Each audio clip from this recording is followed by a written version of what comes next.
paling ditunggu oleh semuanya, yaitu skoliosis talk bersama dengan Dr. Tony Setiobudi. Ya, kita sangat beruntung sekali hari ini kita berhasil mengundang Dr. Tony, dan Dr. Tony juga bersedia untuk hadir pada hari ini dan membagikan sharingnya untuk mengenai resiko persiapan sebelum dan sesudah operasi. Baiklah, sebelumnya supaya kita lebih kenal ya dengan Dr. Tony, kita mau share dulu sedikit singkat mengenai Dr. Tony. Oke, Dr. Tony menyelesaikan pendidikan kedokterannya di tahun 2003 di Australia. Beliau juga mengikuti training spesial ortopedik tahun 2011 di Singapura, dan beliau adalah member dari Royal College of Surgeons di Edinburgh, dan beliau adalah penerima beasiswa dari spinal surgery dari Kementerian Kesehatan Singapura, dan beliau adalah juga clinical director daripada Springhorn Orthopedic Spine Surgery dari Rumah Sakit Mount Elizabeth Hospital. Nah, ini adalah alamat prakteknya Dr. Budi. Kalian bisa foto, ini nanti kita bisa bagikan juga di grup. Ini juga ada nomor telepon dan nomor WA yang bisa, dan juga ada emailnya. Oke, Dr. Tony juga salah satu dokter yang cukup aktif sosial media ya. Kalau belum follow, boleh follow ya. Dan subscribe untuk YouTube-nya Dr. Tony. Ada versi bahasa Indonesia dan versi bahasa Inggris. Dr. Tony Setiobudi. Terus untuk Instagram-nya Springhorn Orthopedic, FB-nya juga ada dalam bahasa Indonesia dan versi bahasa Inggris. Dan bahkan Pak Dr. Tony juga punya TikTok. Para TikToker ini banyak yang muda tuh bisa follow juga ya Dr. Tony.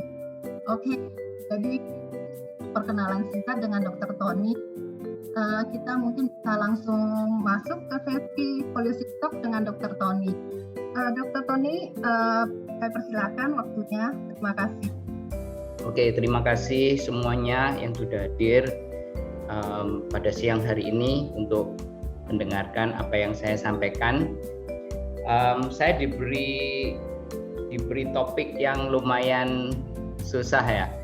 Biasanya dokter nggak suka ngomong tentang risiko, tapi ini penting sekali supaya kita semua tahu. Kita harus tahu benefitnya, kita juga harus tahu risikonya, risiko operasi skoliosis. Oke, tadi sudah disebut saya YouTuber. Kalau ada beberapa YouTube tentang skoliosis, tapi nggak banyak. Mungkin next time saya buat tentang skoliosis lebih banyak. Bisa check out di YouTube channel saya. Topik yang diberikan kepada saya siang hari ini adalah resiko skoliosis surgery. Resikonya apa saja? Nanti saya akan jelaskan detail sekali. Nah, ini bukan untuk menakut-nakuti, tapi kita semua harus tahu. Semua surgical procedure itu ada resikonya. Skoliosis, kemiringan tulang belakang yang miring ke samping, jadi sebagian besar itu sebenarnya tidak perlu dioperasi dan tidak perlu diapa-apain. Tidak perlu khawatir, pasien yang terkena skoliosis bisa hidup normal, tidak perlu khawatir, tidak perlu terapi segala macam. Ya. Tapi kalau parah seperti yang kita lihat di kanan ini, parah banget, sampai postur tubuhnya tidak seimbang. Nah, ini perlu operasi. Yang seperti ini perlu operasi. Operasinya seperti ini, banyak sekali yang sudah tahu kalau operasi itu dipasang skru, mur dan baut. Kalau Indonesia dipasang skru dan rod. Ini yang 82 derajat, 75 derajat, lumayan parah. Jadi kita berusaha meluruskan, tapi enggak. Tujuannya bukan untuk meluruskan 100% sampai lurus banget, tapi untuk mengurangi supaya skoliosisnya ini tidak tambah buruk. Nah, seperti itu. Tapi dengan pemasangan skru, pemasangan implan ini, sebagian besar resiko skoliosis ini terjadi berhubungan dengan implan, berhubungan dengan pemasangan skru.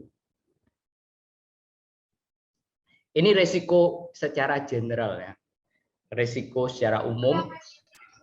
Kalau kita melakukan operasi itu selalu ada resikonya. Resiko umum adalah bleeding, pendarahan dan infeksi. Seperti kita tahu, skoliosis ini bukan operasi kecil, operasi besar. Ya, semakin besar, semakin susah, resikonya semakin gede.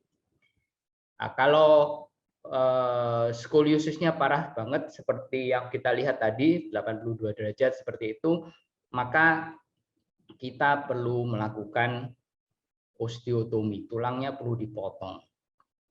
Nah, prosedur seperti ini punya resiko bleeding, pendarahan untuk meluruskan, karena kalau udah gede banget kita tidak bisa cuman pasang rod, cuman diluruskan dengan mengandalkan rod dan skru implan saja, tidak bisa. Nah, terus kemudian resiko infeksi. Segala macam operasi, kalau operasinya tambah lama, resiko infeksinya tambah tinggi, tambah besar resiko infeksi. Terus resiko pemasangan implan? Kalau kita lihat banyak sekali spine surgery, tapi ini skoliosis ini adalah salah satu spine surgery yang pemasangan implannya paling banyak. Yang satu lagi adalah postur bungkuk kyphosis, itu pemasangan implannya juga banyak sekali. Mungkin banyak di antara kita anggota dari Scoliosis Society di Indonesia ini pernah dengar istilah pedicle screw. Pedicle screw ini sekarang yang kita pakai untuk operasi skoliosis. Kalau dulu sebelum ditemukan pedicle screw, kita pakai hook. Terus sebelumnya pakai wire, pakai kawat. Wire hook tidak sekuat pedicle screw. Kalau deformity-nya parah banget, wire dan hook ini tidak bisa mencapai koreksi yang kita inginkan. Kadang-kadang karena koreksinya terlalu besar, wire ini bisa putus dan hooknya bisa dislodge karena cuman hooking di tulang aja. Tapi kalau pedicle screw ini masuk ke tulang, jadi kuat sekali, deformitas yang parah-parah ini bisa dikoreksi dengan menggunakan pedicle screw. Tapi ini juga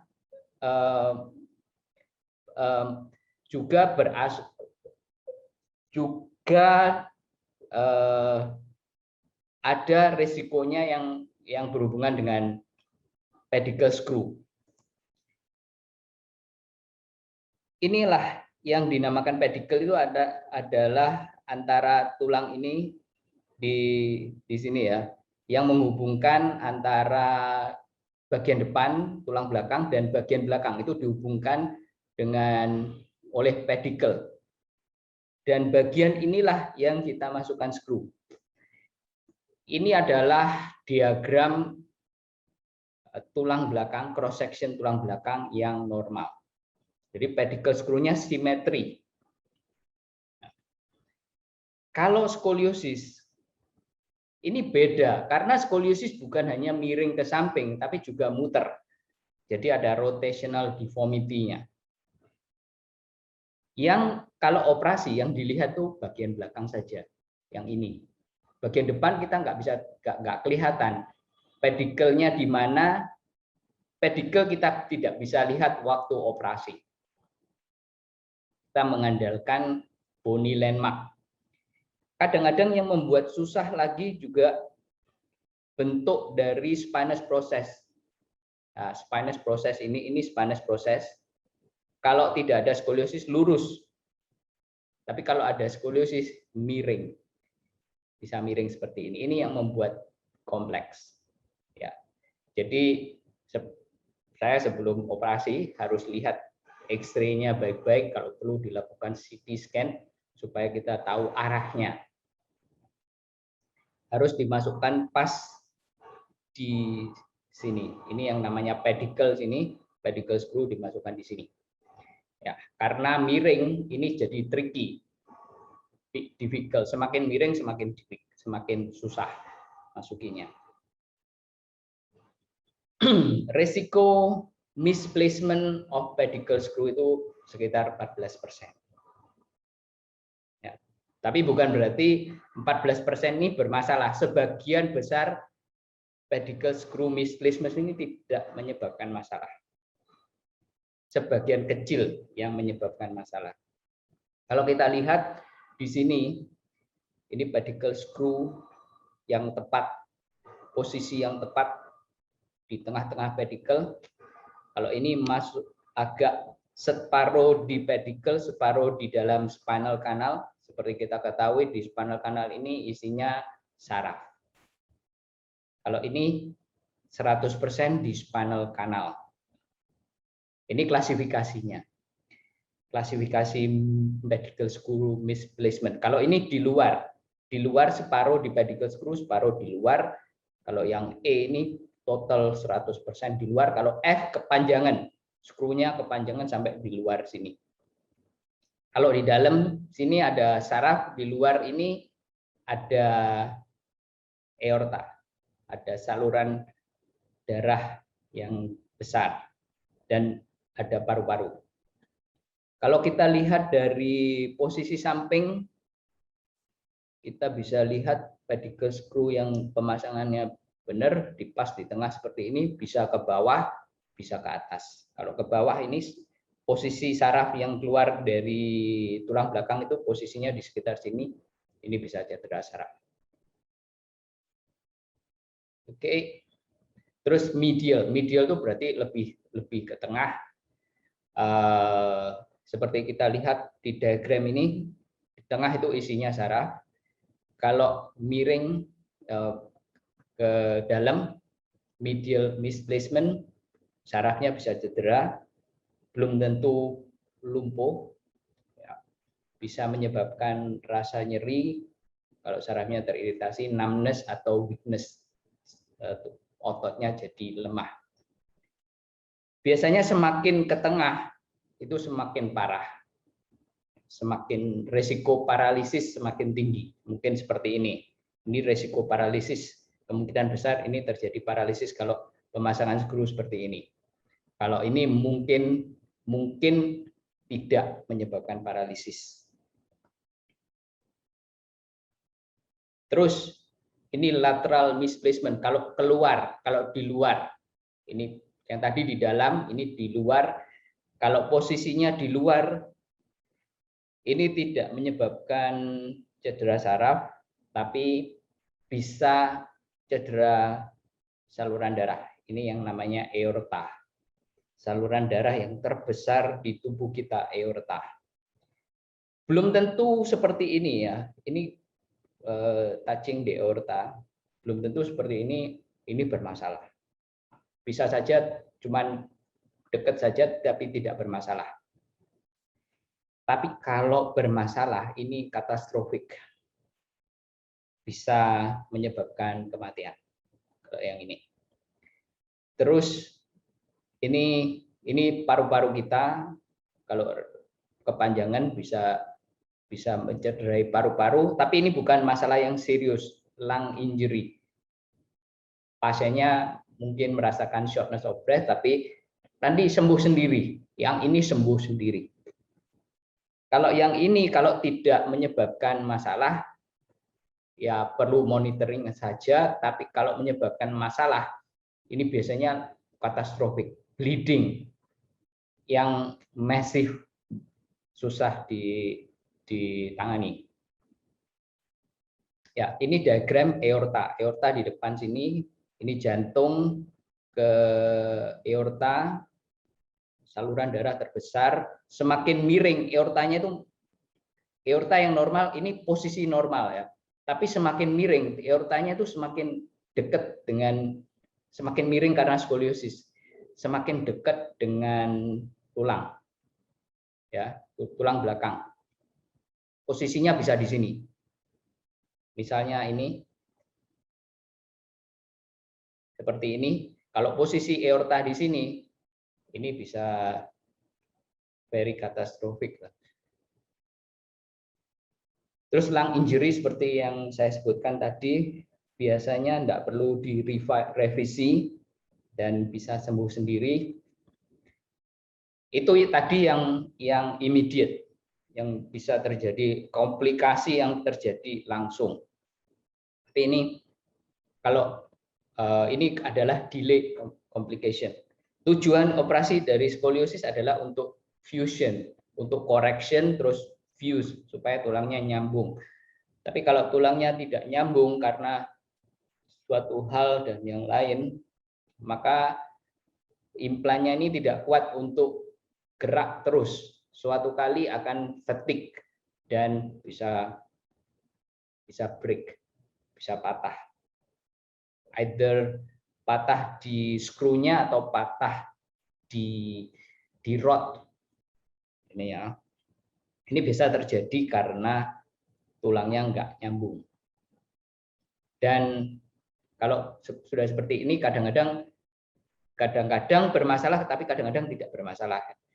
Bermasalah seperti koreksinya jadi balik lagi, skoliosisnya balik lagi. Correction yang sudah di-achieve setelah operasi bisa balik lagi. Nah, ini adalah risiko operasi skoliosis. Ya, ini yang bermasalah ya, sekitar overall sekitar 6,4%, antara 5 sampai 10%. Risiko implant complication, nerve injury segala macam, ini sebenarnya kecil banget. Ya, saya udah waktu training sampai sekarang berhubungan dengan spine surgery skoliosis mungkin sejak 2005 saya tidak pernah waktu training saya tidak pernah ada yang katastrofik sampai meninggal. Tapi tentunya kita nggak bisa bilang nggak mungkin terjadi ya, bisa saja terjadi. Kalau blood vessel injury terjadi, ini pasiennya bisa katastrofik. Terus cedera saraf sampai lumpuh belum pernah. Tapi cedera saraf kecil yang tidak menyebabkan lumpuh ada. Terus risiko infeksi sekitar kecil banget lah, di bawah 1%. Pseudoarthrosis yang tadi implannya tidak fusion tidak take place, terus implannya break, putus, patah, ini bisa terjadi.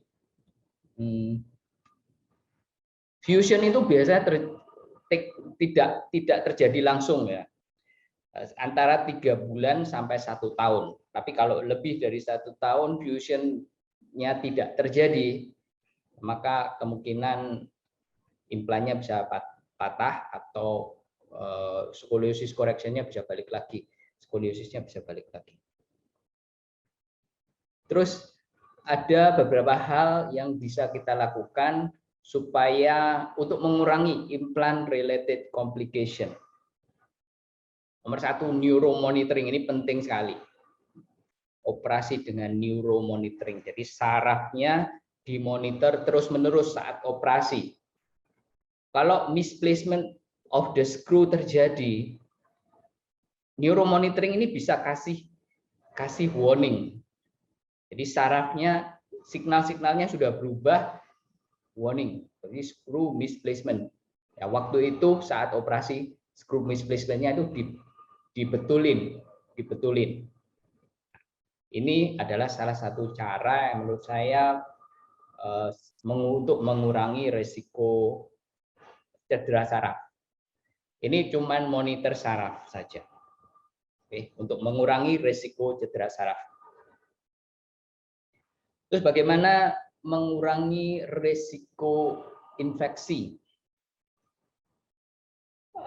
salah satu cara untuk mengurangi risiko infeksi kalau memang skoliosisnya perlu dioperasi, itu jangan ditunda-tunda, karena semakin skoliosisnya semakin parah, operasinya semakin susah, dan semakin panjang risiko infeksinya semakin tinggi.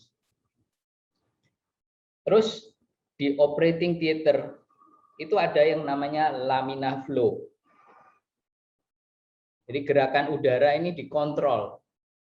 Ini sesuatu mungkin orang awam nggak tahu. Kalau kita pakai implan, ini standar harus pakai lamina flow.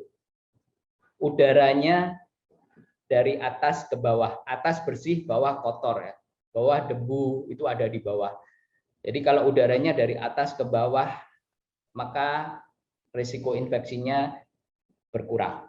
Tanpa ini, itu aliran udara bisa sembarangan, dari bawah bisa naik ke atas. Kita orang jalan lewat, udara debunya bisa naik segala macam. Tapi kalau ada lamina flow, ini aliran udaranya teratur seperti ini untuk mengurangi risiko infeksi.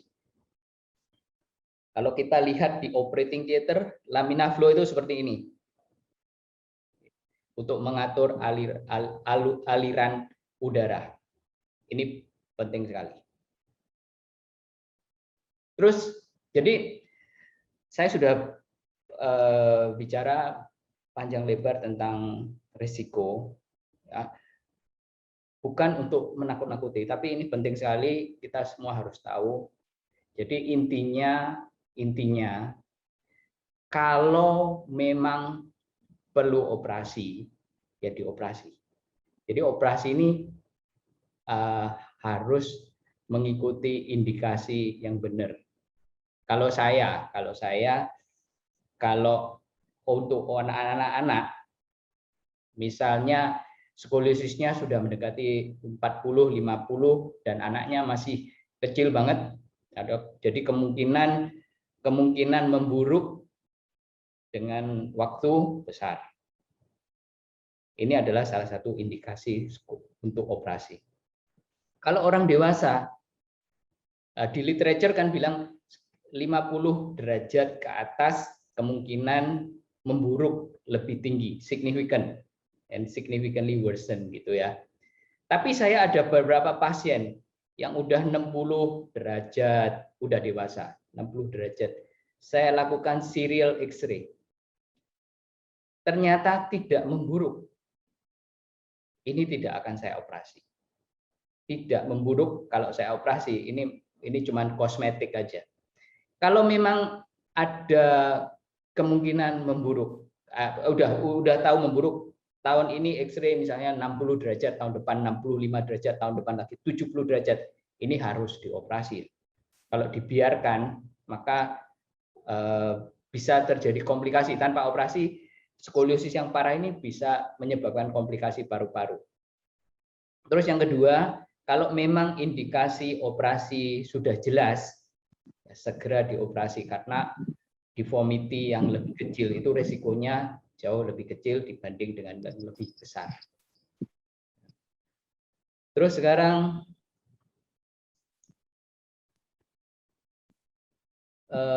this is before surgery, apa yang harus dilakukan before surgery. Jadi ini rutin sebelum operasi saya selalu lakukan bending X-ray. Ini skoliosis ya. Di bend seperti ini bisa jadi lurus. Jadi artinya curve ini, skoliosis ini cuma compensatory.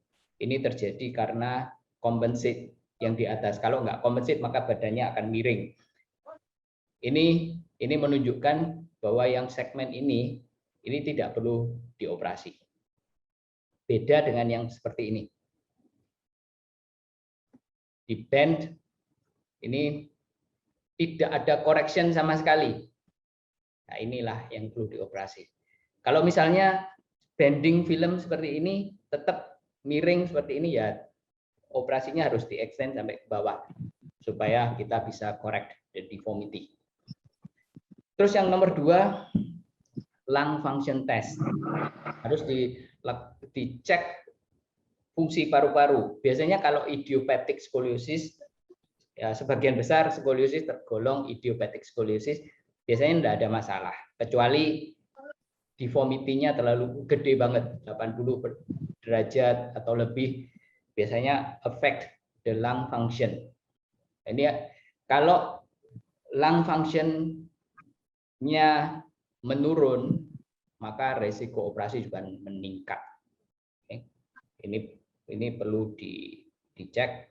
Terus kemudian karena skoliosis adalah operasi besar, blood loss kadang-kadang lumayan, semakin gede, deformity-nya, blood loss-nya semakin besar.